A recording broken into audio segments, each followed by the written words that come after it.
Nakakita ti karaman silit. First time na nga makakita ka. Ay, first time na ti makakita ti kasta sa totoong buhay. Kita ba? Ang buhay na to, nandito na ako sa may pun niya. Apo niya, George. Apaw. First time na kano nga makakita ti kasta, guys. So nga, hindi niya pinalagpas. Nalabsam mi niya isublim mi kano bagta nakitak dato yan daw ulit. Agala ka na. Ramana mo na. Allah po, George. First time na makakita ka no ti Kamantiris. First bike. Pasunod ka tayo ko dito may binyok. Di ba? First time na kano nga mga. First time. Basta. Alam ko may express yung feeling na ti first time. Tilanganan eh. See? Kanom. Nasamit? Shit. Naibas? Tagsog. Ampay na loob. Ay, na loob nga minalaman. Nagiging niya, rimuaran niya. Natani nga to niya. Nadabukol na. Mabalin mo lang tabukol na. Kininas na. Ay, tagordel ala. Umulit na. Wala ko. Naimas ko. Ako nasubot ay dahil.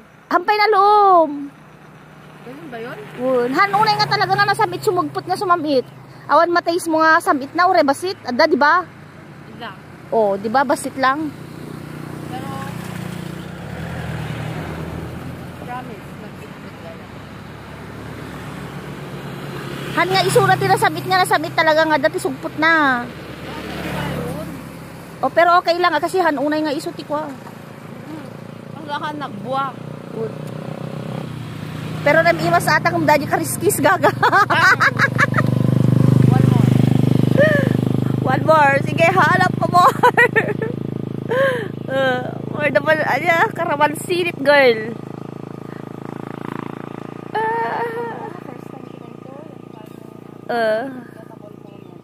Pakita mo.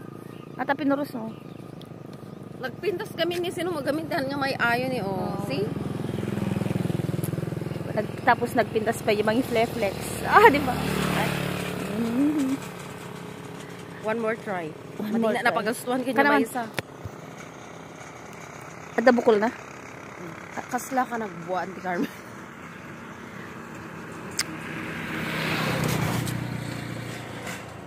Ato yung hanunay. Ato yung hanunay. Aman, no, bumayag. Pero okay lang. Kasi doy talaga, ang sa baling akwan, wala na akong hanapin pa. Naraman ako.